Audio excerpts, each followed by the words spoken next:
જૂનાગઢના માણાવદરમાં ભાજપમાં ભડકો થયો છે। સાવર ડેરીના ચેરમેન દિનેશ ખટારિયાના પૂર્વ મંત્રી જવાહર ચાવડા પર પ્રહાર। જવાહર ચાવડા પર પીઠ પાછળ ખંજર ભૂંકવાનો આક્ષેપ કર્યો। દિનેશ ખટારિયાએ કાર્યકર્તાઓની લડત માટે તૈયાર રહેવાની હાકલ કરી। રાજકીય લડાઈ હવે મેદાનમાં લડાશે। ભાજપ કોઈની જાગીર નથી। જનતા ગદ્દારોને ક્યારેય માફ નહીં કરે।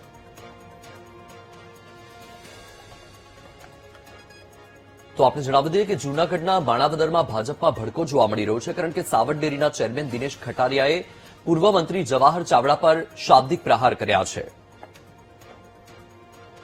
વિસ્તારના પૂર્વ મંત્રી જવાહર ચાવડા જ્યારે આ વિસ્તારની અંદર માણાવદર વિધાનસભાની અંદર 2021ની જિલ્લા તાલુકા પંચાયતની ચૂંટણીની અંદર રાજ્ય સરકારની અંદર કેબિનેટ મંત્રી હતા, ત્યારે પણ આ જૂનાગઢ જિલ્લાની અંદર 100 સીટો આવી હતી કે 30 વર્ષ સુધી 1990 થી જેમણે શાસન કર્યું છે અને એના ગઢની અંદર એમનું આખું ખાનદાન જ્યારે પીઠ પાછળ પિતામાં ભીષ્મ એમ કહેતા કે જ્યારે શિખંડીના સ્વરૂપમાં જ્યારે એને શિખંડીના રૂપની અંદર જ્યારે માણાવદર વિધાનસભાના કાર્યકર્તાઓને હેન કેન પ્રકારે ડિસ્ટર્બ કરવા માટે અને પીઠ પાછળ ખંજોર ભકવા માટેના પ્રયત્ન કર્યા છે, ત્યારે માણાવદરની જનતાને, માણાવદરના ભારતીય જનતા પક્ષના તમામ કાર્યકર્તાઓને ખૂબ ખૂબ અભિનંદન પાઠવું છું। અને એક એક કાર્યકર્તા એમ નથી કોઈ ડગ દીધા વગરના જ્યારે જૂનાગઢ જિલ્લા પંચાયતની અંદર 8 માણાવદર વિધાનસભામાં 8 સીટમાંથી 7 સીટ અને 3 તાલુકાની કુલ મળીને 12 સીટ માણાવદરમાં, 11 સીટ વંથલીમાં અને 10 સીટ મેંદરડામાં લાવીને ભારતીય જનતા પક્ષનો ડંકો વગાડ્યો એ બદલ કાર્યકર્તાનો